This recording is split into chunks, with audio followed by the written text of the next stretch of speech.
पूर्णमदः पूर्णमिदं पूर्णात् पूर्णमुदच्यते पूर्णस्य पूर्णमादाय पूर्णमेवावशिष्यते। ॐ शान्तिः शान्तिः। ॐ सहना भवतु सहनौ भुनक्तु सह वीर्यं करवावहै तेजस्विनावधीतमस्तु मा विद्विषावहै। ॐ शान्तिः शान्तिः। ॐ भद्रं कर्णेभिः शृणुयाम देवा भद्रं पश्येमाक्षभिर्यजत्रा स्थिरैरङ्गैस्तुष्टवाग्वंशस्तनूभिर्व्यशेम देवहितं जदायुः। स्वस्ति नः इन्द्रो वृद्धश्रवाः स्वस्ति न पूषा विश्ववेदाः स्वस्ति नस्तार्क्ष्यो अरिष्टनेमिः स्वस्ति नो बृहस्पतिर्दधातु। ॐ शान्तिः शान्तिः शान्तिः।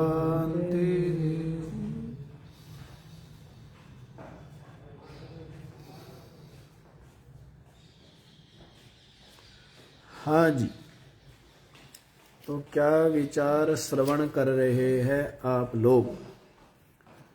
कठोपनिषद के पश्चात प्रश्नोपनिषद आप लोग श्रवण कर रहे हैं और इसमें इस विद्या की भी स्तुति की प्रथम, और इस विद्या के जो आचार्य है वो कैसे होने चाहिए तो बतला दिया था। श्रोत्रियम ब्रह्मनिष्ठम पिप्पलादादिवत, पिप्पलाद आदि महर्षि के समान होने चाहिए, जो तत्व का जिन्होंने गुरु चरणों में बैठ करके विधिवत श्रवण किया है और श्रवण करके मनन निधिध्यासन करके तत्व अनुभूति का संपादन किया है। और फिर क्या है, तत्व को अनुभव करके जो तत्वनिष्ठ ही है ब्रह्मनिष्ठ रूप से विराजमान है। निष्ठा किसमें है उनकी? जो ब्रह्म में ही, ब्रह्मणि एव निष्ठा यस्य स ब्रह्मनिष्ठा। ब्रह्मनिष्ठ कौन है? जिसकी निष्ठा संसार में नहीं है, पद में या प्रशंसा में नहीं है, या पदार्थों में नहीं है। जिसकी निष्ठा किसमें है? जिसकी निष्ठा ब्रह्म में है, एकमात्र ब्रह्म में ही जिसकी निष्ठा है, तो वह क्या है? वह ब्रह्मनिष्ठ है। तो इसका मतलब खाता पीता नहीं है क्या? व्यवहार नहीं करता है क्या? करता है, लेकिन गौण समझ करके, इसको मिथ्या समझ करके विशेष महत्व इसको नहीं देता है ना। कहना की हो जाएगा, क्या हो जाएगा? कुछ हो जाएगा? बताओ ना। तो यहाँ के लाभ, कोई लाभ है क्योंकि रहने वाले नहीं, और ना यहाँ की हानि, हानि है क्योंकि वही कौन सा सर्वनाश थोड़ा हो गया, अपनी थोड़ी मृत्यु हो गई है, हैं?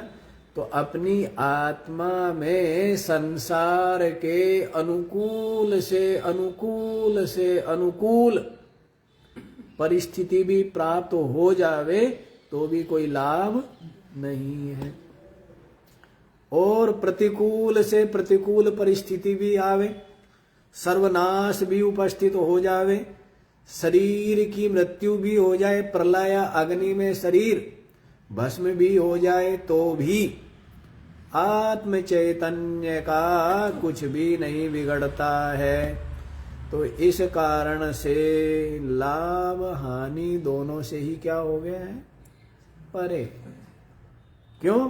जान रहा है कि मैं तो चेतन हूं, आत्मा नित्य मुक्त, और ये अग्नि उसको जला नहीं सकती, ये शस्त्र उसको काट नहीं सकते, ये वायु उसको सुखा नहीं सकती, ये जल उसको गीला नहीं कर सकता है। तो इस प्रकार का जो अपना आपा है, अपनी आत्मा है, तो ऐसा जिसको बोध है, तो उसके लिए कोई भय का अवसर है क्या? बताओ, उसके लिए कोई भय का अवसर नहीं है। वो तो सदा ही निर्मुक्त, सदा ही निर्बंध, सदा ही आनंद रूप है ना। तो ये बात भी आप लोगों को प्रथम ही बता दी है कि श्रोत्रिय ब्रह्मनिष्ठ आचार्य हो, और जो इसका श्रोता है, जिज्ञासु, वो कौन है होना चाहिए? तो बता दिया था, तप आदि, ब्रह्मचर्य आदि, गुरु शुश्रूषा आदि साधनों से क्या होना चाहिए, और श्रद्धा आदि से संपन्न होना चाहिए। क्या बताया? तप, ब्रह्मचर्य, गुरु शुश्रूषा और श्रद्धा, इनसे क्या हो, जो युक्त है जिज्ञासु, उसको ही ये विद्या क्या होती है, हृदय में ठहरती है, अधिगम होती है ना। अन्यथा तो कैसा रहता है, बस वर्षा में खड़ा है छाता ओढ़ करके, तो कैसा रह जाता है, बिना भीगे ही रह जाता है, सूखा ही रह जाता है। वैसे तो उसके पश्चात वो 6 ऋषि गए, उन्होंने तपस्या की है 1 वर्ष तक गुरु शुश्रूषा पूर्वक, और फिर प्रथम जो ऋषि है, षष्ठम में जिसका नाम लिया था कबंधी, कत्य का परपोता, उसने पूछा था, भगवन कुतः वा इमा प्रजा प्रजायन्ते इति, हे भगवान, ये जो प्रजा है ये किससे उत्पन्न होती है? हाँ? तो इसका उत्तर दिया है पिप्पलाद महर्षि ने कि भाई, पहले जो प्रजापति ब्रह्मा जी है ना, उन्होंने प्रजा की कामना से तप किया। क्या किया? कि हमारे खूब प्रजा हो जावे, खूब सृष्टि होवे, तो उसके लिए तप किया। तप क्या किया? विचार किया। जन्मांतरीय जो अपना ज्ञान है उसका स्मरण किया है। जैसे कल जो काम किया था, या महीनों पहले जो किया था, या वर्षों पहले जो किया था, उसका स्मरण करते हैं ना, कि भूल गए भाई, हम वर्षों हो गए हैं। तो वैसे ही ब्रह्मा जी ने भी पहले क्या की थी? सृष्टि की थी। तो ऐसे ही जो जन्मांतरीय जो ज्ञान है उसका विचार किया, और विचार करके जोड़ा पैदा किया, रई और प्राण। क्या पैदा किया? जोड़ा पैदा किया, रई और प्राण। उसको ही क्या कहा है? सोम और अग्नि कहा है। उसको ही अन्न और अत्ता कहा है। और आगे चल करके उसको ही क्या कह रहे हैं?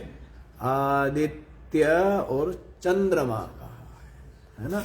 ये पंचम मंत्र आप लोग श्रवण कर चुके हैं, और षष्ठम मंत्र भी आप लोगों ने श्रवण कर लिया है भाष्य के सहित, कि जो आदित्य है वो आदित्य संपूर्ण जो प्राण है, जिस भी दिशा में प्रवेश करता है, तो उन सब के प्राणों को अपनी किरणों में क्या करता है? सन्निष्ठ कर लेता है ना। अपनी किरणों उस प्रविष्ट कर लेता है। और मतलब क्या है? मतलब ये है कि उन सबको प्रकाशित करता है। मतलब क्या है? कि उन प्राणों को प्रकाशित करते हैं सूर्य देव। पूर्व दिशा के प्राणों को, पश्चिम दिशा के प्राणों को, उत्तर दिशा के प्राणों को, दक्षिण दिशा के प्राणों को, और इन चारों दिशाओं के मध्य जो कोण है, ईशान आदि कोण, उसमें स्थित प्राणों को, और जो ऊपर है प्राण और जो नीचे है, नीचे दिशा में, उन सबको, यदंतरा, और भी जो कुछ बाकी है, तत् यत् सर्वं प्रकाशयति तेन सर्वान् प्राणान् रश्मिषु सन्निधत्ते। तो संपूर्ण दिशाओं के प्राणों को क्या करता है? प्रकाशित करता है और उनको अपनी किरणों में प्रविष्ट कर लेता है ना? मतलब यही है कि सबके साथ एक ही भूत है। सबके साथ क्या है? जैसे हमारा ये शरीर है, तो इस शरीर में आकाश भी है, इस शरीर में वायु भी है, इसमें अग्नि भी है, इसमें जल भी है, इसमें पृथ्वी भी है ना?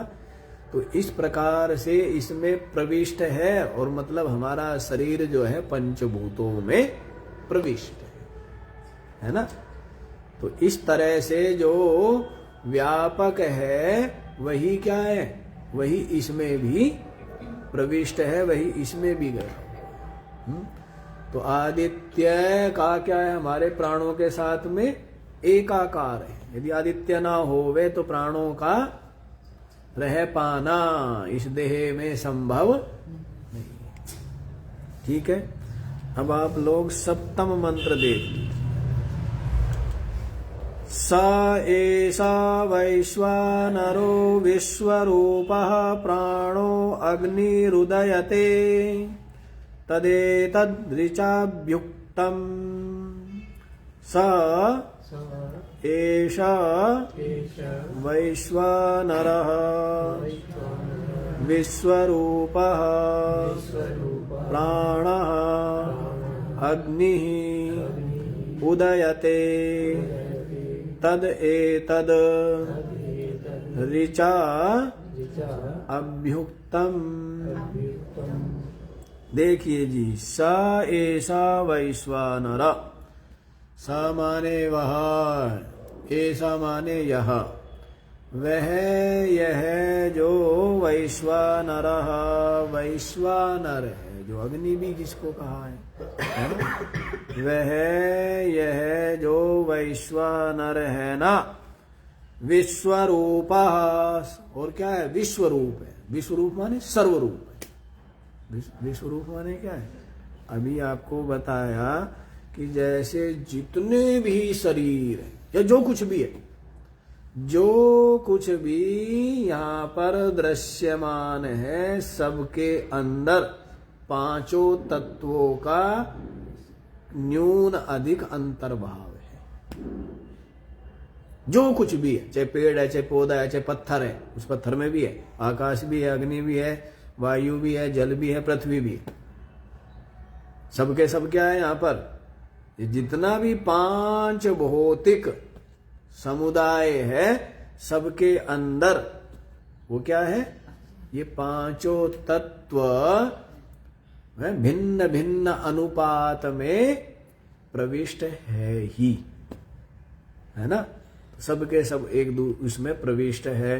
तो वो क्या हुआ? यदि हम पत्थर देख रहे हैं और पत्थर को यदि हम ये कहे कि ये वायु रूप है तो कोई गलत नहीं है, क्योंकि उसमें वायु भी है। आकाश रूप है ये कहे तो कोई गलत नहीं। जैसे कोई लड्डू है, लड्डू में क्या है? बेसन भी है, चीनी भी है, उसके अलावा मावा भी है, उसके अंदर मान लीजिए बादाम आदि भी है। तो यदि हम ये कहे कि इसमें बादाम है, ये बादाम रूप है, तो कोई गलत है क्या? कोई गलत है? क्योंकि उसमें है वो कम ज्यादा मात्रा में, तो उसमें बेसन है। तो वैसे ही विश्व रूप का मतलब क्या है कि जो वैश्वानर अग्नि है वो विश्व रूप है, माने सर्वरूप है। सर्वरूप है माने सब में वही है, अर्थात सब वही है। जैसे मिट्टी के जितने पात्र है सबके सब मिट्टी रूप ही है ना, इसी को सर्वरूप कहेंगे, इसी को विश्वरूप कहेंगे। क्यों? उन पात्रों में क्या है? मिट्टी है नहीं है। जैसे आभूषण है तो उन आभूषणों में सोना क्या है? सब सोने के ही है ना, तो स्वर्ण रूप है, सारे के सारे आभूषण स्वर्ण रूप है। तो वैसे ही मतलब सोना ही है, वैसे ही ये जितना भी ये दृश्यमान नाम रूप पदार्थ है, जो कुछ भी, वो सबके अंदर वही समाया हुआ है। कौन? वैश्वानर। तो देखो क्या कहते, स एसा वैश्वानरः विश्वरूप। यह जो वैश्वानर, और इसको क्या बोला है? भोक्ता रूप है ना ये। भाई अग्नि तो खाता है, क्या कौन खाता है? सबके उदर में भी अग्नि है, वो खाता है। और जो यज्ञ वेदी में अग्नि है उसी को देवताओं का क्या बोला है? मुख बोला गया है। जैसे मुख से खाते हैं ना सब लोग, तो वैसे ही अग्नि के माध्यम से किसको प्राप्त होता है? देवताओं को प्राप्त होता नहीं हो रहा है। यहाँ भी तो क्या है? अग्नि है, मुख में नहीं है अग्नि, मुख में भी अग्नि है, इसलिए कुछ भी चिकनाहट नहीं रहती है। सबकी सब क्या होती है? अग्नि से अंदर चली जाती है, चली जाती है। तो उदर में भी अग्नि है नहीं है। तो ये जो अग्नि है, जैसे मुख में हम खाते हैं और सारे जो जो इंद्रिया है, शरीर है, एक एक अंग पुष्ट होता है नहीं होता है, वैसी अग्नि में आहुति देते हैं। तो अग्नि के द्वारा जो देवता है वे क्या करते हैं? वे भोजन ग्रहण करते हैं। अग्नि को मुख कहा है, और पुरोहित भी कहा है अग्नि को। अग्नि मीड़े पुरोहितम, ऐसे करके आता है ना वेद का प्रथम मंत्र। तो यही है कि अग्नि क्या है? पुरोहित। पुरोहित का मतलब होता है जो दूसरों का हित आगे रखे, यजमान का हित जो आगे रखता है उसको पुरोहित कहते हैं। अपना मतलब नहीं है। ये हमारी संस्कृति अलग रही है। हमारी संस्कृति रही है दूसरे का हित कैसे है, ये संस्कृति रही है। अब संस्कृति चली थी बीच में अपना हित कैसे होवे। अब और ही संस्कृति चल रही है कि दूसरे का अहित कैसे हो। अलग अलग संस्कृति है नहीं। देवताओं की संस्कृति क्या है कि दूसरे का हित कैसे हो, ये देव संस्कृति है। मेरा हित कैसे होवे, ऐसा स्वार्थ, दूसरों से मेरे को मतलब नहीं है, मैं किसी का अनिष्ट भी नहीं करूंगा, लेकिन मेरा हित होगा, मेरा भला होगा, ये मनुष्य संस्कृति है। और दूसरे का अहित कैसे होवे, ये आसुरी संस्कृति है। तो आजकल कौन सी हवा बह रही है? दूसरे का अहित कैसे हो, नहीं। अभी तो दूसरे को धोखा देना है, दूसरे के साथ क्या करना, दूसरे को धोखा दे देना, ठग लेना, ये क्या है? ये दूसरी आसुरी संस्कृति है। समझ आई? देव संस्कृति, तो यहां पर यही भाव था। सब एक दूसरे का हित चाहते थे। वैद्य चाहता था मेरा जो रोगी है वो कैसे स्वस्थ हो,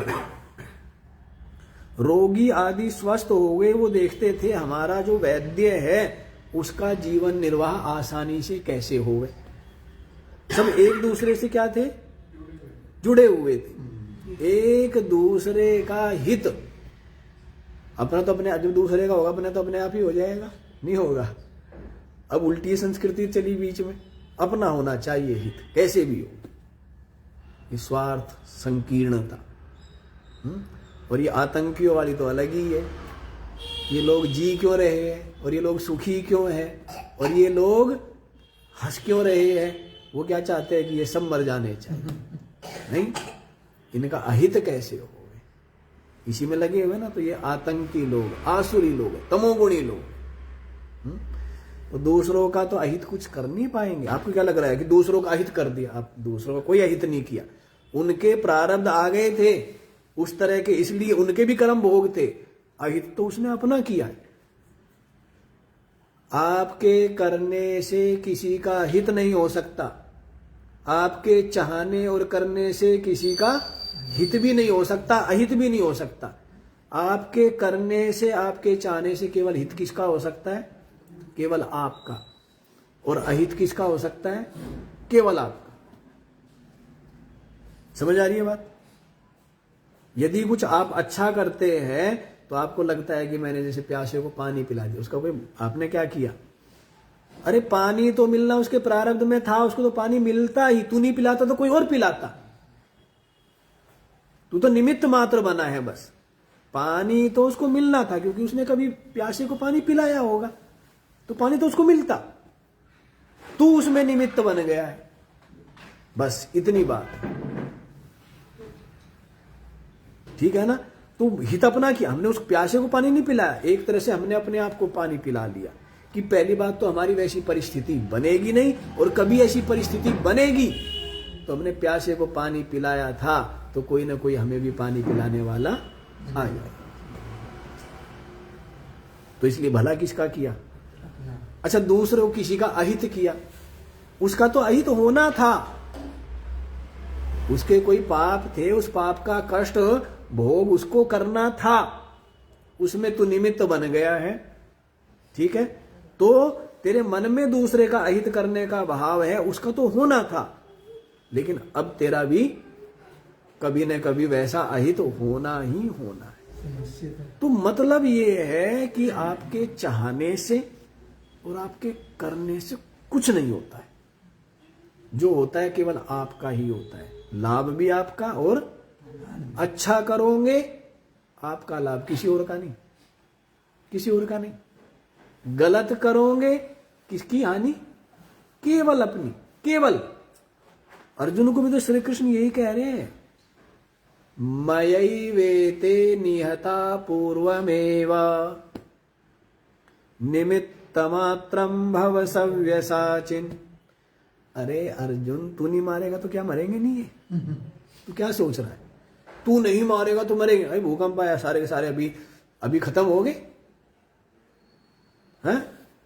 तो ये तो तू अपना कर्तव्य कर। तू किसी घर लड़ने नहीं गया, तेरे घर जबरदस्ती लड़ने आए, तो अपना कर्म कर।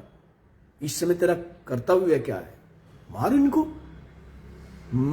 मयैवेते निहता पूर्वमेवा। अरे ये तो मुझ काल के द्वारा पहले ही मारे हुए हैं। निमित्त मात्रम भवा। तू तो खाली बस क्या कर? निमित्त मात्र बन जा। तो ऐसा ये सृष्टि में जो हो चुका है, जो हो रहा है, जो होना है, वो सबका सब नियति के अनुसार, जीवों के अपने अपने कर्म प्रारब्ध के अनुसार सब नियत ही है, सब होता ही रहेगा। आप केवल अपना कर्तव्य करें, विचार पूर्वक जो उचित है, केवल अपना कर्म करे, अपना कर्तव्य करे। अच्छे विचार रख करके केवल आप अपना हित कर सकते हैं। अच्छे कर्म करके और अच्छे विचार रख करके किसका हित कर सकते हैं? केवल अपना। और बुरे विचार रख करके और बुरे कर्म करके आप अहित किसका कर सकते हैं? केवल अपना। किसी और का तो आप बाल भी बांका नहीं कर सकते। कर सकते हो क्या? यदि उसका कुछ ऐसा पूर्व का पाप उदय ना हो तो आप कुछ कर, और आप क्या कर सकते हो? कुछ भी नहीं। सब चाहते हैं मैं मरूं ना, कौन रह रहा है? सब मरते ही है ना। सब चाहते मैं रोगी ना हूं, खूब यत्न करते होते ही है ना। सब चाहते मैं वृद्ध ना हूं, खूब यत्न करते होते ही है ना। क्या होता है आपके चाहने से? कुछ नहीं होता है, कुछ भी नहीं होता है। ठीक है ना? बस अच्छे कर्म करके, अच्छे विचार रख के आप अपना हित कर सकते हो, अपना कल्याण कर सकते हो, वो करो। और बाकी ज्यादा पचड़े में मत पड़ो। दूसरा कोई क्या कर रहा है, क्या नहीं कर रहा है, वो जाने। ये तो नियति है, हैं? ये तो सबका क्या करती है? सबका हिसाब रखती है। नहीं रखती है? फूल बोए तो क्या मिलेंगे? हैं? और कांटे बोए तो क्या मिलेंगे। इसलिए ज्यादा खोपड़ी मत लगाओ, ठीक है ना। जो बात कही है, हित अहित अपना ही होता है। जो भी आप करते हैं, दूसरे का अहित करने का भाव रहेगा, उसका अहित नहीं होगा। किसका अहित होगा? आपका ही। दूसरे का हित करने का भाव होगा, उसका हित भी आप नहीं कर सकते। हित भी किसका हुआ? अपना ही हुआ, घूम फिर करके, ठीक है ना। तो व्याख्या कर चुके, अब ज्यादा व्याख्या नहीं करेंगे। तो यहीं पर देखिए क्या कहते हैं, य स एषा वैश्वानरः विश्वरूपः प्राणः अग्निः उदयते। यह वह जो वैश्वानर विश्वरूप जो प्राण है, वही क्या है? अग्नि रूप है। वही क्या है? अग्नि रूप है। नहीं है, जैसे कोई मरणासन्न व्यक्ति होता है तो क्या देखते हैं? श्वास चल रहे नहीं चल रहे, क्या देखते हैं? ये देखते हैं ना। और जब श्वासों की गति का भी ना पता लगे ना, तब देखते हैं कि ये देखो शरीर ठंडा तो नहीं हुआ, शरीर गर्म बना हुआ है। जब तक कहते हैं शरीर गर्म है तब तक जीवित है, और शरीर ठंडा हुआ, अग्नि ठंडी हो गई। तो प्राण ही क्या है? अग्नि। प्राण ही अग्नि है। इसलिए तो आपने देखा होगा, पहले देखा तो क्या होगा, सुना होगा कि पहले योगी लोग हैं अपने उदर का पूरी तरह से शोधन करके वस्ती आदि क्रियाओं के द्वारा तो फिर ध्यान में बैठते थे, प्राणों को रोक करके। तो जब तक प्राण आदि प्राणों का गमनागमन नहीं होगा तो भूख प्यास नहीं लगेंगी। भूख प्यास किससे लगते हैं? पड़े रहो पड़े रहो, फिर कहते हैं कि जी सुबह खा लिया, दोपहर में भूख ही नहीं लगी। अरे भूख कहां से लगेगी? है? फिर शाम को खा लिया, मतलब दोपहर में खा लिया, फिर कहते शाम को भूख नहीं लगी। काम करने वालों से पूछो कि भूख क्या होती है। नहीं, जिनके प्राण ऊपर नीचे हो रहे हैं निरंतर, प्राणों का व्यायाम हो रहा है, तो उसको तो भूख, अरे हवा से ही तो अग्नि क्या होती है? धधकती है नहीं धधकती? हवा ना चले तो अग्नि, बताओ, निर्वात में दीपक रख दो, जहां ऑक्सीजन ना हो, हवा ना हो, तो दीपक क्या होता है? तुरंत बुझ जाएगा। तो हवा से ही तो अग्नि बढ़ती है, नहीं बढ़ती है? प्रचंड होती है, फैलती चली जाती है। तो ये हवा जाती है तो अग्नि प्रदीप्त है, और क्या होती है? और अधिक प्रचंड होती है। तो श्वास रोक लेते थे योगी लोग, बैठ जाते थे, फिर कहते वर्षों तक भूख प्यास कैसे लगेगा? क्योंकि तो प्राणों का धर्म है ना भूख प्यास। प्राणों का गमनागमन रुक गया है तो भूख प्यास नहीं लगी। लेकिन पहले पेट का शोधन करते थे, यदि थोड़ा सा भी अन्न की मात्रा रह गई ना तो सड़ जाएगा, है ना। और जो जिस अंग में रहेगी उस अंग को भी सड़ाएगा।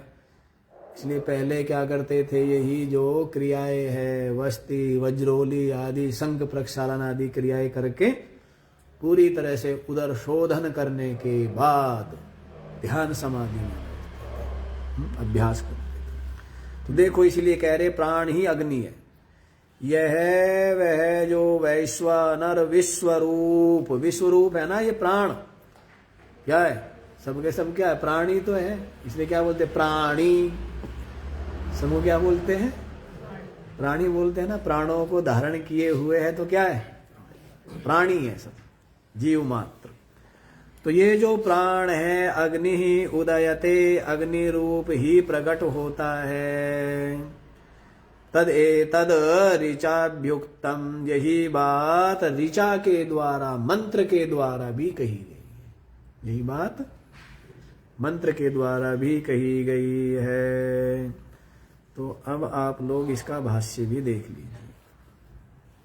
स एषो अत्ता प्राणः वैश्वानरः सर्वात्मा विश्वरूपः विश्वात्मत्वाच्च प्राणः अग्निश्च स एव अत्ता उदयते उदगच्छति। देखो जी क्या कहते हैं, वह यह जो अत्ता है ना, क्या बोला था इसको? अत्ता। अत्ता माने भोक्ता, अत्ता माने भोक्ता। वैश्वानरः जो क्या है? वैश्वानर है, माने सर्वात्मा। वैश्वानर क्यों कहा है? कि सबका आत्मा है। सबका क्या है? सबका आत्मा है, सबका अपना आपा है। ये अत्ता सबके अंदर है ना, भोगता। सबके अंदर क्या है? भोगता है, नहीं भोगता है, भोगता बैठा हुआ है। सर्वात्मा विश्वरूप विश्वात्मत्वाच्च, और जो विश्वरूप है? मतलब यों समझाया गया है, देखो कैसे, जैसे आभूषण का ही दृष्टांत लो, तो आभूषणों का जो आत्मा है, वो कौन है? सोना है। आत्मा का मतलब अपना आपा। आभूषणों का आत्मा कौन है? तो जो सोना है, जितने भी आभूषण है वे क्या है? सब स्वर्ण रूप ही है ना। समझ आई बात? दो तरह से एक ही बात को कहा है। वैश्वानर शब्द भी आया है और विश्वरूप शब्द भी आया है, दोनों का अर्थ समझ लो। वैश्वानर का मतलब है सर्वात्मा, माने सबका आत्मा है, सबका अपना आपा है। आत्मा से डर मत जाना, आत्मा का मतलब होता है अपना आपा, स्व। आत्मा का मतलब क्या है? अपना आपा है, स्व है, अपनापन।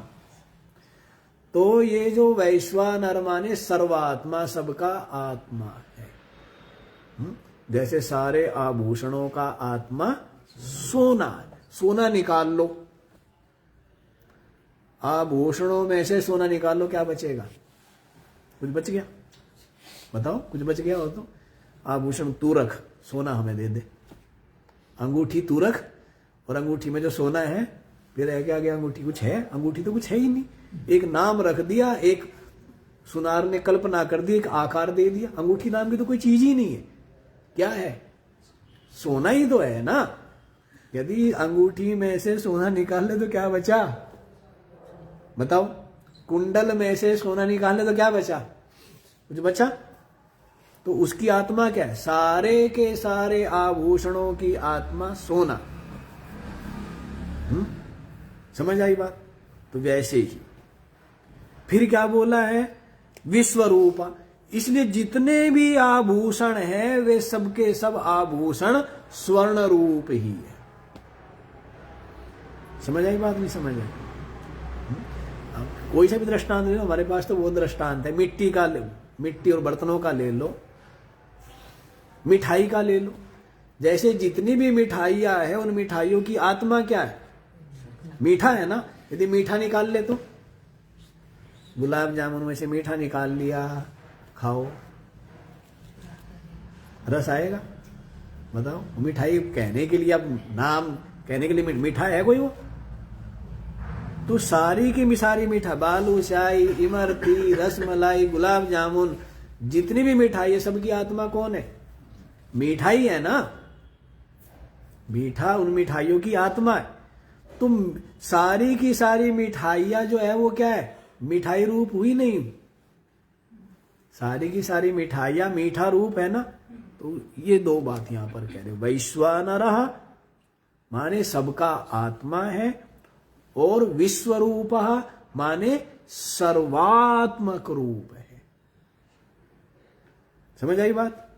हाँ, समझ लो। विश्वरूप विश्वात्मत्वाच्च, जो विश्वात्म रूप है, अर्थात वही है। कहने का मतलब है, ज्यादा क्या दिमाग लगाए, सोना ही है जी। जो कुछ है सो सोना है, अंगूठी अंगूठी कुछ नहीं है ना। तो वह इसी बात को यहां पर कह रहे, जो कुछ है सो ये भोगता ही है, अत्ता ही है, प्राण ही है। इसी को क्या बोला है? प्राण अग्नि, प्राण ही है सब कुछ। ये जो अग्नि है यही। एवा अत्ता उदयते, वह प्राण अग्नि ही अत्ता रूप में उदयते माने प्रकट होता है। उदगच्छति प्रत्याहम सर्वादिशा आत्मसात कुर्वन्। क्या करता है जी? वो है संपूर्ण दिशाओं को आत्मसात करता हुआ वह प्रकट होता है। संपूर्ण दिशाओं को आत्मसात करता हुआ क्या है। अब देखो आप, ये देखो इतनी विशाल सृष्टि बनी है, किसके लिए बनी है? आपके लिए बनी है ना। किसके लिए बनी? ये हवा किसके लिए बह रही है? ये सूर्यदेव किसके लिए उदित हो रहे हैं? ये पृथ्वी किसके लिए बनी है? ये अन्न, ये औषधियाँ किसके लिए बनी है? आपके लिए का मतलब ये है कि सबके अंदर जो अंतर्यामी रूप से विराजमान जो परमात्मा है, समझ आ रही है बात? उसी के लिए बना है ना सब कुछ है? फल कौन खाते हो? आप जीव ही तो खा रहे हो। भले वो कीड़ा खा रहा है तो वो भी वही है, उस कीड़े में भी तो वही आत्मा है, नहीं है? तो मतलब ये है कि जो कुछ भी बना हुआ है वो सबका सब किसके लिए? भोगता के लिए है ना। तो जो भोगता है उसने संपूर्ण दिशाओं को क्या किया हुआ है? आत्मसात किया। भोगता ने संपूर्ण दिशाओं को आत्मसात किया हुआ है। सूर्य का उदित होना, अस्त होना, चंद्रमा का उदित होना है, उससे जो शीतल रश्मियों की वृष्टि है, और उससे जो एक चंद्रमा की जो दिव्य शोभा है, प्रकाश है, उस सब का आनंद आप ही तो लेते हैं। कौन लेते हैं? संपूर्ण जितने भी प्राणधारी है वही उसका द्वारा सुख और दुख भी अनुभव करते हैं। जो सज्जन है वो क्या अनुभव करते हैं? सुख। और जो दुष्ट है वो क्या अनुभव करते हैं? दूसरों में दोष दर्शन करके या दूसरों के प्रति दुर्भाव रख करके क्या अनुभव करते? दुख अनुभव करते। कह जी अपने भी तो दुख भोगते हैं, वो उसके कर्मों का फल है, वो खुद के कर्मों का फल है। रोग है तो क्या है? अपने ही जो दुरित है, पाप है, वो रोग रूप में प्रकट होते हैं, नहीं होते? हाँ, इस तरह से तद एतद उक्तम वस्तु ऋचा मंत्रेण अपि अभ्युक्तम। ये जो बात है ना, यही बात ऋचा मंत्र के द्वारा भी कही गई। देखो एक चीज आपको बताएं, श्रुति है, स्मृति है, उसके साथ साथ अनेकों और भी ग्रंथ है, लेकिन उन सबको प्रमाण नहीं माना जाता है। प्रमाण उनको ही माना जाता है जो ये श्रुति है ना, वेद के अनुकूल जो वचन है। मान लो जैसे स्मृति ग्रंथ है, गीता या भागवत है या महाभारत है या और भी ग्रंथ है, वे स्मृति ग्रंथ है, तो वे भी वहीं तक प्रमाण है, उनको वहीं तक स्वीकार करेंगे यदि वे श्रुति के वेद के अनुकूल बात कह रहे। यदि वेद के प्रतिकूल बात कह रहे हैं तो वो बातें स्वीकार नहीं की जाती, वो बातें अनर्गल है, व्यर्थ है। इसलिए यदि बोलते ना कि जैसे अश्वत्थामा मारा गया, सबने चिल्लाया, भीम चिल्ला रहा है, मारा नहीं गया था, द्रोणाचार्य को विश्वास दिलाना था कि आपके पुत्र अश्वत्थामा मारे गए। श्री कृष्ण भी बहुत जोर जोर से चिल्ला रहे थे, अर्जुन सब चिल्ला रहे थे, तो द्रोणाचार्य जी को विश्वास हुआ क्या? भीम के बोलने से, अर्जुन के बोलने से श्री कृष्ण कहने, श्री कृष्ण तेरी तो बिल्कुल भी नहीं मानू, तू तो महा झूठा, किसी और की तो चलो मान भी ले, तेरे बराबर तो झूठा कहना धरती पे खोजे तो ना मिले। मतलब ये नहीं है, क्योंकि श्री कृष्ण का तो झूठ से कोई संबंध नहीं है। संबंध इसलिए नहीं है, एक तो श्री कृष्ण जानते हैं कि मैं कौन हूं, मैं तो आत्मा, मैं चेतन, तो ये झूठ है, इन सब चीजों की वहां पहुंच है ही नहीं। दूसरा, श्री कृष्ण का अपना किसी भी प्रकार की कोई आशा, कुछ चाह, कोई कामना नहीं है, केवल विश्व में किस प्रकार से शांति की स्थापना हो, जीवों का कैसे हित हो, कल्याण हो, ये उद्देश्य है। क्या चाहा है श्री कृष्ण ने और क्या लिया है? लिया है कुछ चाहा है? कुछ नहीं चाहा। इसलिए वो झूठ बोलते हुए भी झूठ का इतना भी उनको स्पर्श नहीं हुआ, इतना सा भी स्पर्श, इतना सा झूठ कहा इतना सा स्पर्श नहीं, बोला महा झूठी झूठ बोला सदा। मिट्टी खाई क्या? नहीं। कि मक्खन खाया क्या? नहीं। वो कपड़े चुराए क्या? नहीं। कि वो किया क्या? नहीं। बोला सदा है तो महा झूठा। और यदि वास्तव में देखा जाए तो श्री कृष्ण ने कभी सपने में भी, सत्य तो छोड़ ही दो, श्री कृष्ण कहते यदि मजाक में भी और स्वप्न में भी मैंने कभी असत्य भाषण किया हो तो ये गर्भस्थ शिशु जीवित ना रहे। तो मतलब मैंने कभी सपने में भी, मजाक में भी झूठ नहीं बोला है। श्री कृष्ण ये कह रहे हैं। दुनिया को क्या दिख रहा है कि श्री कृष्ण क्या बोल रहा है? क्या दिख रहा है दुनिया को?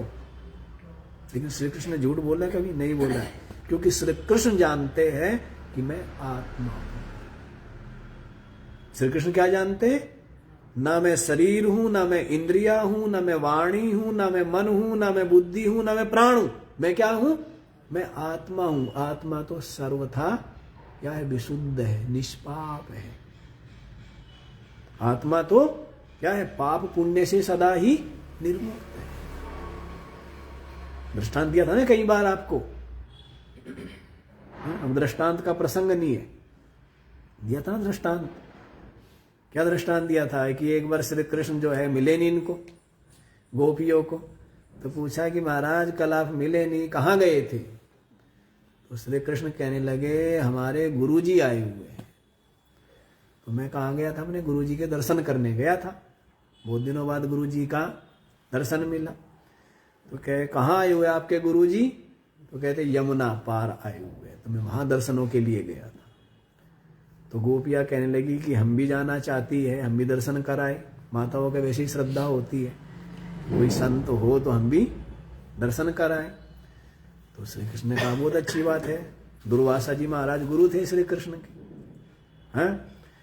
तो कहा कि जब किसी संत के पास जा रहे हो ना तो कुछ प्रसाद ले करके जाना। तो बनाया उन्होंने, सबने, किसी ने खीर, किसी ने मालपुए, किसी ने रसमलाई, हैं, सब बना बना करके खूब खूब ले करके तैयार हो गई। कहने लगी जी अब पार कैसे जावे यमुना के? यमुना खूब चढ़ी हुई है, तो पार कैसे जावे?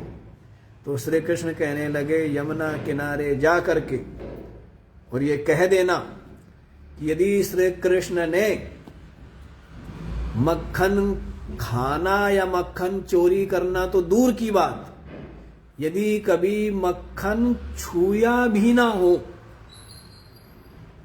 मक्खन कहते मक्खन तो मैंने कभी खाया, चोरी तो की कभी की नहीं, मक्खन मैंने कभी खाया भी नहीं, और खाने की बात तो दूर, चखा भी नहीं, और चखने की बात भी दूर, छुआ भी नहीं।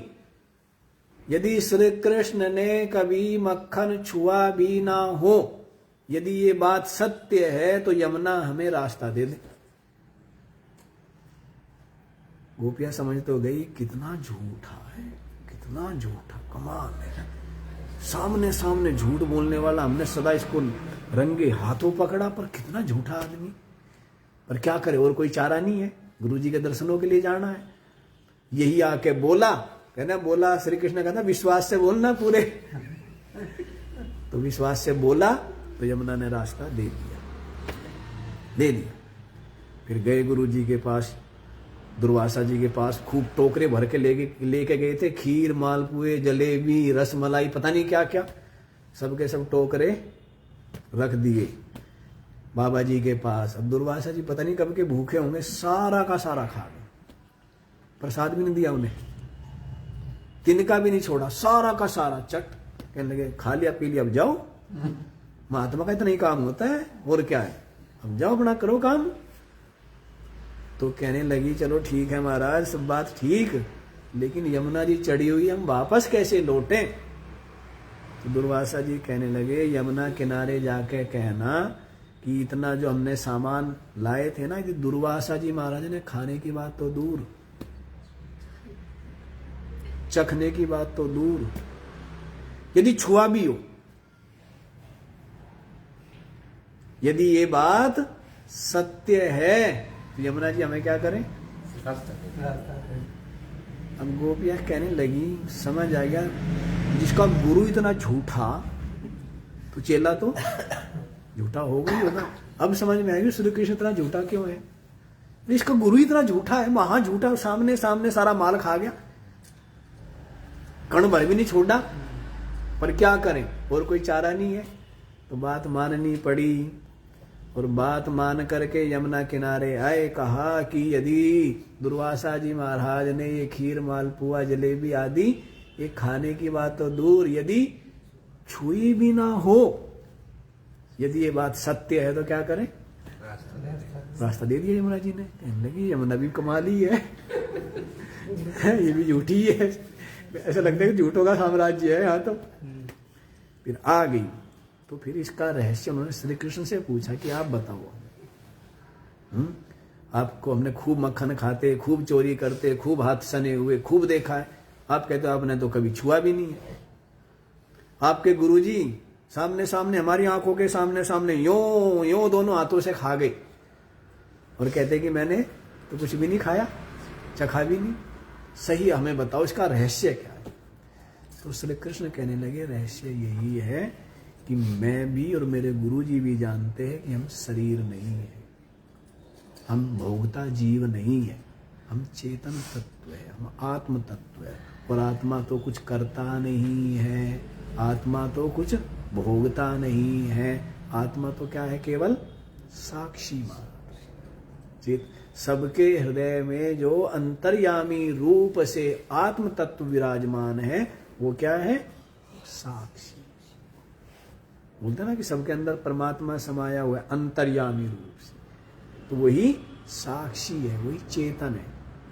उसका पाप पुण्य से कोई संबंध नहीं, और वो सर्वथा विशुद्ध है, सर्वथा निष्पाप है, सर्वथा निर्बंध है, सदा सच्चिदानंद नित्य मुक्त है। तो श्री कृष्ण जानते कि मैं भी जानता हूं मैं आत्मा हूं, और मेरे गुरुजी भी जानते हैं मैं आत्मा हूं, इसलिए उन्होंने खूब मालताल भी उड़ाया।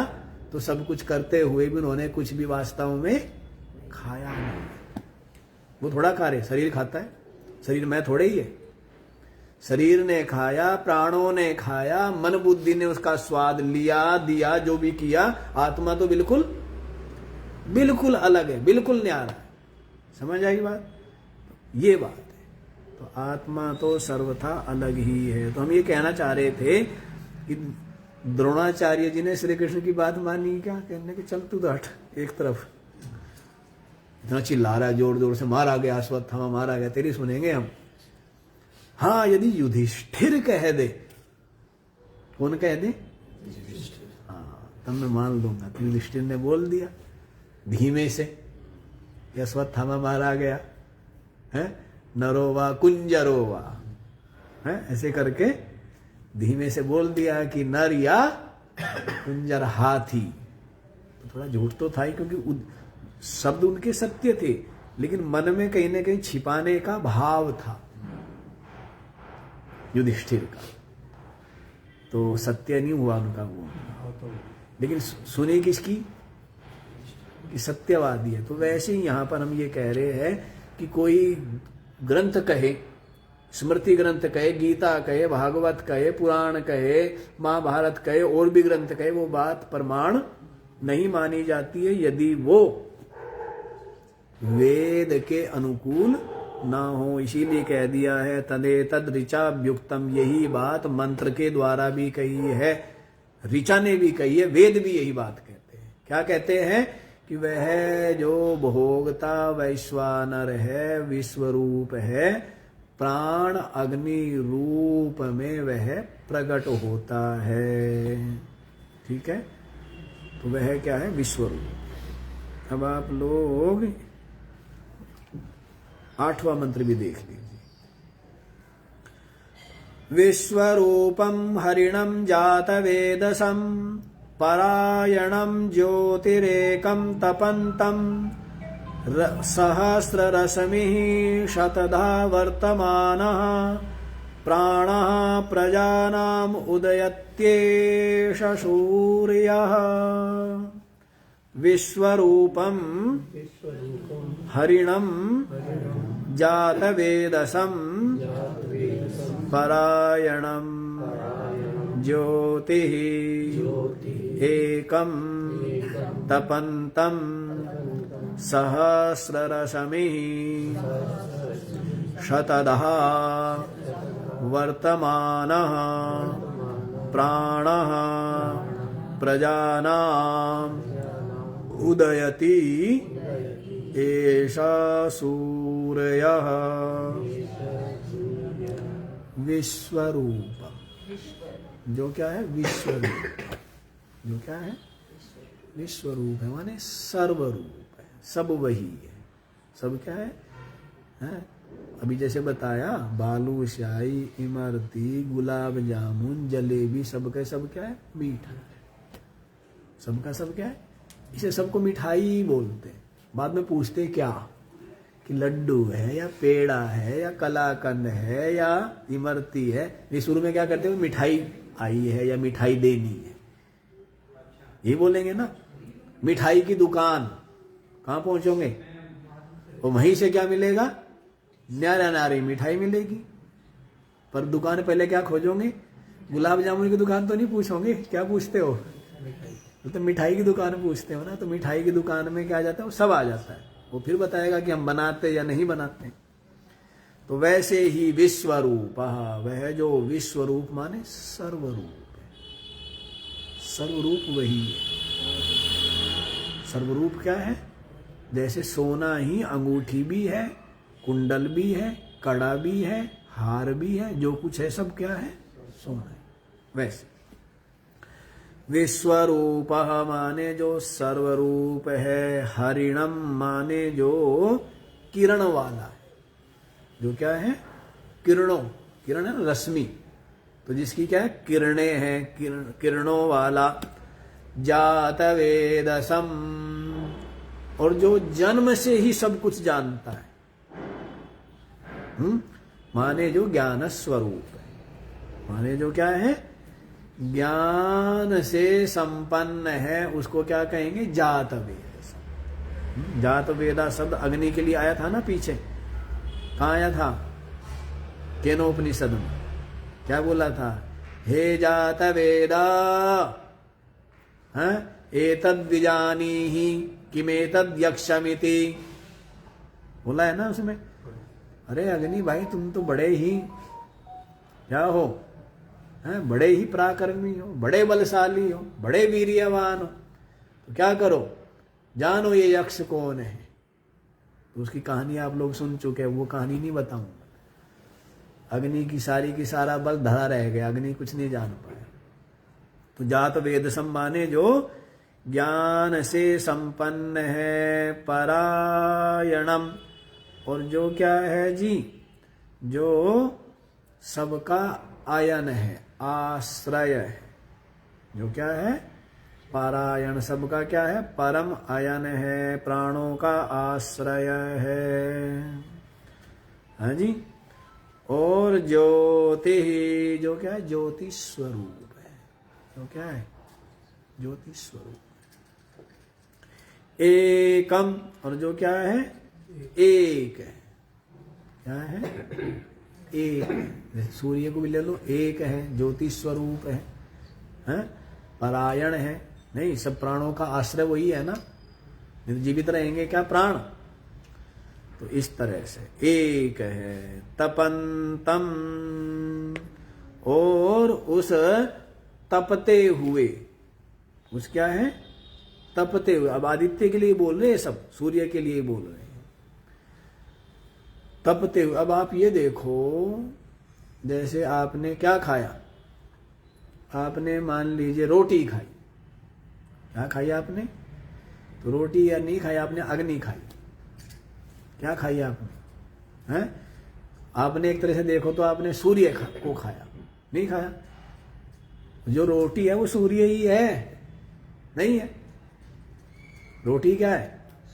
क्योंकि पृथ्वी पर वो आपने बीज डाला है, उसको जो अंकुरित किया है, उसको जो पाला है, पोसा है, उसको जो पकाया है, वो किसने किया?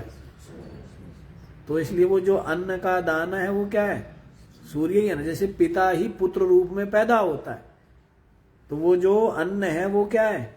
वो सूर्य ही है, वो अग्नि ही है, नहीं है? और उसको आप खाते हो और उससे आपको और क्या मिलती है? अग्नि में आहुति देते हो और आपको और अधिक अग्नि है बल मिलता है, नहीं मिलता है? उससे और ज्यादा आपको ऊर्जा मिलती है, सामर्थ्य मिलती है। तो अग्नि ही मिली ना, उतना ही आपका तेज बढ़ा। माने आपका शरीर का भी तेज जो है वो आदित्य, जैसे आदित्य में तेज है वैसे शरीर में जो तेज है वो क्या है? वो सूर्य का ही तो हुआ ना। समझ आई बात? तो यहां पर विश्व रूप इसलिए कहा था कि सब कुछ सूर्य ही है। यदि आम का पेड़ है वो भी सूर्य है, नीम का पेड़ है वो भी सूर्य है। यदि सूर्य की कृपा ना होवे तो क्या कर लेंगे? हैं? कुछ भी नहीं होगा। इसलिए वो सबके सब सूर्य रूप ही है, इसलिए कह दिया था विश्व रूप। समझ आया? सबका सब सूर्य ही है, इसलिए सबके सब किसकी वो कर रहे हैं? परिक्रमा। ये जितने भी आपके नवग्रह है ये किसकी परिक्रमा करते हैं? हाँ? तो ये सूर्य की परिक्रमा कर रहे हैं, नहीं कर रहे हैं सबके सब? हाँ, तो इनका भी अपना विज्ञान है। एक एक चीज का विज्ञान ही तो है ये। मेरे भी हमने कई बार बताया कि जैसे बृहस्पति है, बृहस्पति उसका नाम बृहस्पति क्यों रखा, गुरु क्यों रखा? क्योंकि वो गुरु है, हैं? वो सबसे बड़ा है। एक तो बृहस्पति जो है सबसे बड़ा है। गुरु का मतलब जो सबसे बड़ा हो, सबसे भारी हो, सबसे ताकतवर हो, उसको क्या बोलते हैं? गुरु। इसलिए गुरु जी बोलते हैं ना, क्या बोलते हैं? गुरु जी। तो गुरु का मतलब वो भी है। और बृहस्पति जो है इस पृथ्वी पर जो जीवन है ना वो बृहस्पति ग्रह की कृपा के कारण है, गुरु की कृपा के कारण है। क्योंकि वो इतना विशाल ग्रह है, जो कुछ भी पृथ्वी की ओर आते हैं, वो बोलते हैं ना पत्थर आते, एस्टेरॉइड, पता नहीं क्या क्या बोलते हैं उनको, हैं? उन सब को वो अपनी ओर खींच लेता है, पृथ्वी तक आने नहीं देता। नहीं तो पृथ्वी से आके टकरावे और यहां पर क्या हो जाए? तहलका मच जाए। कई किलोमीटर के आते हैं वो, कई किलोमीटर लंबे चौड़े आते हैं पत्थर टकराने के लिए पृथ्वी से, हैं? तो उनको सबको क्या करता है? गुरुजी अपनी ओर खींच लेता है। सारी चीजों को आगे कौन खड़ा हो जाता है? गुरुजी खड़ा हो जाता है। बृहस्पति सबको अपनी ओर खींच लेता है। और बृहस्पति में इतनी गर्मी है, ये तो विज्ञान बताता है, इतनी गर्मी है बृहस्पति में कि वहां पर निरंतर बारिश होती है, निरंतर वाष्पीकरण होता है। कोई गैस ही गैस है वहां पर, कोई धरती नहीं है, कोई जमीन नहीं है। इतनी गर्मी है कि इधर से बारिश हो रही है, इधर से कोई वहां धरातल नहीं है कि वहां बृहस्पति पे आप कोई चला जाए। आज तक कोई गया नहीं ना, इसलिए, या वहां कोई जगह हो, जगह वगैरह कुछ नहीं है। वहां तो इतनी गर्मी है, इतनी गर्मी, जो कुछ भी जाएगा सब पिघल जाएगा, सबका सब वाष्पीकरण हो जाता है। वहां गैस रूप में रहता है। तो बृहस्पति जो है वो गैस का गोला गोला है बस, पर सामर्थ्य इतनी है। तो बृहस्पति के कारण, गुरु जी के कारण ही क्या बना हुआ है? धरती पर जीवन बने हुए, तो जीवन ही ना हो, ठीक है ना? तो इस तरह से सूर्य की सबके सब क्या कर रहे हैं? परिक्रमा करते हैं। तो सबकी अपनी अपनी महिमा है, इनके पीछे भी बड़े बड़े रहस्य है। तो पहले से ही पुरातन समय से इन सब का ज्ञान था। अभी भी जो वैज्ञानिक लोग हैं वो उनके ज्ञान के पुष्टि करने में लगे हुए हैं ना, कि हाँ भाई बात तो सही थी, ये बात भी सही थी। अब वो अपने हिसाब से नाप रहे हैं। चलो देखो यहीं पर, तो एकम तपंतम, एक जो सूर्य है वो क्या है? तपते हुए, उसको सहस्र रश्मि, और जो क्या है? हजारों किरणों वाला। हजार कह दिया है, हजारों थोड़े ही है, क्या है? अनेकों किरणों वाला। क्या बोलेंगे? अनेकों किरणों से जो संपन्न है, सतधा वर्तमाना, और अनेकों प्रकार से जो वर्तमान है। अनेकों प्रकार से क्या है? वह सूर्य जो है वही वर्तमान है, अनेकों रूपों में। पता है ना आपको? अनेकों रूपों में, रूप अलग अलग है, वही तो है। एक ही अनेक रूप धारण किए हुए हैं। तो अनेक रूपों वाला वर्तमान जो है प्रजानाम उदयति एष सूर्य, ये जो प्रजा है ना, प्रजा के प्राण रूप से यह सूर्य उदित होता है। मतलब प्रजा के अंदर, सबके अंदर जो प्राण चल रहे हैं वो किसकी कृपा से चल रहे हैं? सूर्य देव की कृपा से चल रहे हैं। इसलिए इनका विभाग बताया था, जोड़े पैदा किए थे ना, तो उसी बात को ध्यान रखना। प्रश्न क्या पूछा है? भगवन कुता हावा ऐसा प्रजा प्रजायंता इति, हे भगवन किससे ये प्रजा उत्पन्न होती है, ये संपूर्ण प्रजा, ये पूछा है। तो यहां पर पिप्पलाद महर्षि ने उत्तर दिया है कि प्रजा की इच्छा से ब्रह्मा जी ने पूर्व में तप किया, विचार किया कि कैसे मैं क्या करूं, सृष्टि करूं प्रजा की। तो विचार करके उन्होंने क्या पैदा किए? दो पैदा किए, रई और प्राण, जिसको जोड़ा पैदा किया, जोड़ा रई और प्राण। उसी को क्या बोला है फिर? उसी को सोम और अग्नि बोला है, उसको ही फिर अन्न और अत्ता बोला है, उसको ही फिर चंद्रमा और आदित्य बोला है। समझ आ गई? संगति करते करते, संगति करते करते समझ आ गई क्या? तो आदित्य का सीधा संबंध किससे? प्राणों से। आदित्य का, भोगता का, अग्नि का सीधा संबंध किससे है? प्राणों से। समझ आई बात? वैसे ही चंद्रमा का, अन्न का, सोम का है और रई का सीधा संबंध चंद्रमा से है। समझ आई? बात नहीं आई है? यो माना जाता है कि चंद्रमा जो है वो सब औषधियों में या वनस्पतियों में रस भरते हैं और सूर्य देव उस रस को पकाते हैं, उसको क्या करते? तपाते हैं, जिससे कि क्या होता है? वो मीठा हो जाता है। इतना पकेगा उतना क्या हो जाएगा? मीठा होता है। तो इसे चंद्रमा को सुधाकर बोला है। सुधाम करोति इति सुधाकरा। जो चंद्रमा जो है ना, सुधा माने अमृत, अमृत जो बरसाता है, इसीलिए चंद्रमा को क्या बोलते हैं? सुधाकर बोलकर। चंद्रमा सुधा की, अमृत की वृष्टि करता है।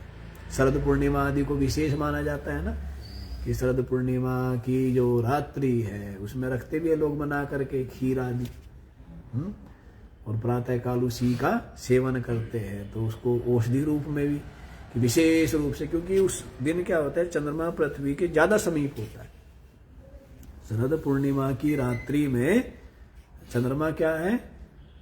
ज्यादा निकट होता है पृथ्वी के। पता नहीं उसको क्या सुपर मून या कुछ और भी करके बोलते हैं विज्ञान की भाषा में। तो वो शरद पूर्णिमा है। तो सब देखो, ये जो आपके जनवरी फरवरी है, ये तो सब ऐसे ही चलते हैं। लेकिन अपने जो चलते हैं ना, अमावस्या, पूर्णिमा, एकम, अष्टमी, ये सब के सब क्या चलते हैं? ये सूर्य और चंद्रमा की गति के हिसाब से चलते हैं। ये सब गणनाएं हैं और उसके पीछे कोई गणित नहीं है। ये जो 1 जनवरी, 2 जनवरी, 5 जनवरी, 10 जनवरी, इसके पीछे कोई गणित नहीं है। यूं ही है, कल्पना केवल। और इसके पीछे क्या है? पूरे के पूरे प्रकृति का जो चक्र है सूर्य चंद्रमा का, वो सबकी सब गणनाएं, सबकी सब उन तिथि वार नक्षत्र आदि का के हिसाब से सब तय होता है। समझ आए? तो कितना बड़ा विज्ञान है, लेकिन वो तो भूल गए। आज पूछे किसी से क्या है तो पता थोड़ा है। क्या कहेंगे? 4 जनवरी, यही कहेंगे ना। ये तो नहीं पता कि एकम है, प्रतिपदा है। ये तो नहीं पता ना कि महाराज कल पूर्णिमा थी और आज एकम है ना। कि कौन से मास की एकम है? तो कहते माघ मास की एकम। तो ये ज्ञान नहीं है। अच्छा जी, समझ आया है? तो इस तरह से ये बतला दिया है कि ये जो सूर्य है ये विश्वरूप है, माने सर्वरूप है। माने फिर क्या बताया है? हरिणाम माने किरणों वाला है। फिर जात वेद सम माने ज्ञान से संपन्न है। और प्राणों का क्या है, ये परायण है, माने आश्रय है, ज्योति स्वरूप है, एक है, तपता हुआ ये जो सूर्य है, ये सहस्र रश्मि अनेकों किरणों वाला है, सतधा वर्तमाना, अनेकों रूपों में ये विराजमान है, वर्तमान है, अनेकों रूप, अभी आपको बताया ना, सब रूपों में वही विराजमान है, सब रूपों में सूर्य ही विराजमान है ना, सर्वरूप इसलिए बोला था। और प्राण प्रजानाम उदयति एष सूर्य, यह जो सूर्य है ये प्रजाओं के प्राण रूप से उदित होता है, तो इनका अभेद बता दो। और ऐसे जानने का फल क्या है, ना फल ही सारा जानने का है, फल ही सारा जानने का है, नहीं जानने का फल है। पीतल पड़ा है, सोना पड़ा है, जानने का ही तो फल है, नहीं? यदि नहीं जानोगे तो दोनों क्या है दोनों कुछ भी नहीं है। हीरा है, कांच है, जानने का ही तो फल है, नहीं? जाना तो हीरा कितना मूल्यवान, और यदि नहीं जाना तो महिमा तो सारी जानने की, सारी ज्ञान की तो है। जेब में रखे हुए लाख रुपए कहाँ रखे? खुद की जेब में लाख रुपए रखे हैं, लेकिन ये बात करते करते रखे गए, ध्यान रहा नहीं। बाजार में पूरा दिन घूमा फिरा, इस बात का ध्यान ये रहा, आज तो मैं पैसे लाना ही भूल गया। भूखा प्यासा घूम रहा है, ज्ञानी तो नहीं है ना, खाली पैसे तो है, पैसे तो है, नहीं है पैसे जेब में है, पर पैसे जेब में है ये ज्ञान, महिमा ही सारी ज्ञान की है, महिमा सारी ज्ञान की है। ये थोड़ा सा स्क्रू हिल जाए तो फिर कुछ नहीं है। इसलिए हम कहते हैं धन नष्ट हो जाए कोई बात नहीं, परिवार नष्ट हो जाए कोई बात नहीं, शरीर नष्ट हो जाए कोई बात नहीं, बस विवेक नष्ट नहीं होना चाहिए। आज दुनिया दुखी क्यों है? धन भी है, सब कुछ तो है, लेकिन क्या है? सब कुछ है लोगों के पास, लेकिन क्या नहीं है? एक विवेक ही तो नहीं है, एक समझ ही तो नहीं है, एक ज्ञान ही तो नहीं है। अपने बड़ों से सब कुछ ले लेंगे, जो लेना चाहिए वो नहीं लेंगे। अपने बड़ों से माल तो ले लेंगे, धन तो ले लेंगे, बाकी उनकी जो संपत्ति है वो तो ले लेंगे, लेकिन जो लेना चाहिए वो नहीं लिया। उनका ज्ञान नहीं लिया, उनका अनुभव नहीं लिया जो लेना चाहिए। समझ आ रही है बात? महिमा सारी ज्ञान, जिसके पास ज्ञान है ना वो जीरो से भी कुछ कर सकता है। जिसके पास ज्ञान नहीं है ना, उसको करोड़ भी दे दो, अरब भी दे दो, 4 दिन में खत्म कहानी। जिसमें ज्ञान अकल नहीं है ना, महिमा सारी ज्ञान की। कुछ लेना है तो क्या लो? ज्ञान। अर्जुन ने ज्ञान लिया, अश्वत्थामा ने ज्ञान नहीं लिया पिता से, हैं? आप ये देखो, और अधिकतर होता यही है कि अपने जो बड़े हैं उनसे आप कुछ नहीं ले पाते और दूसरे लोग उनसे बहुत कुछ ले लेते हैं। उत्तराधिकारी बनो संपत्ति के नहीं, किसके? ज्ञान के। क्योंकि मूल्यवान क्या है? ज्ञान है। ज्ञान से ही तो आज आप मनुष्य हो। और किस बात से मनुष्य बताओ? एक पशु है और एक राम है और एक रावण है, ज्ञान से ही तो है। राम है तो किसके कारण से? सींग पूंछ के कारण से, ज्ञान के कारण। एक व्यक्ति सज्जन, एक साधु, एक दुष्ट है, किससे? ज्ञान से ही तो है। और किससे? किस चीज से? उसको वैसा ज्ञान है, वैसे सद्गुण है, वैसे विचार है, वैसे आचरण है। इसीलिए तो ज्ञान से ही है महिमा सारी ज्ञान की। अंगूठी भी पहने हो करोड़ों की, अरबों की, यदि ज्ञान नहीं है ना तो भी क्या रहेगा? कंगाल है। और यदि ज्ञान हो तो जेब में ढेला नहीं, फिर भी माला माल है। कहते मेरी आंखें ठीक, मेरे हाथ पैर ठीक, मेरे लीवर किडनी ठीक है, और हमारे कोई बुरी संगति में नहीं, 2 रोटी मिल रही है, तो हम तो बहुत धनी है। खुश रहेगा नहीं रहेगा?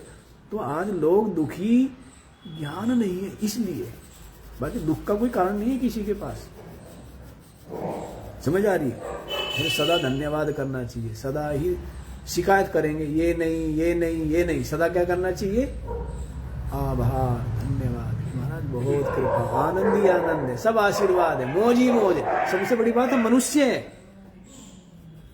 छोटी बात है। देवता तरसते हैं, नहीं तरसते? सुर दुर्लभ, देवताओं को भी दुर्लभ है ये मनुष्य शरीर। आनंद में रहो ना। अच्छी संगति, अच्छे विचार, अच्छे कर्म और बाकी आनंद, बाकी आनंद में रहना चाहिए। चलिए आज इतना ही रखते हैं, बाकी का विचार हम लोग कल करेंगे। ओम पूर्णमदः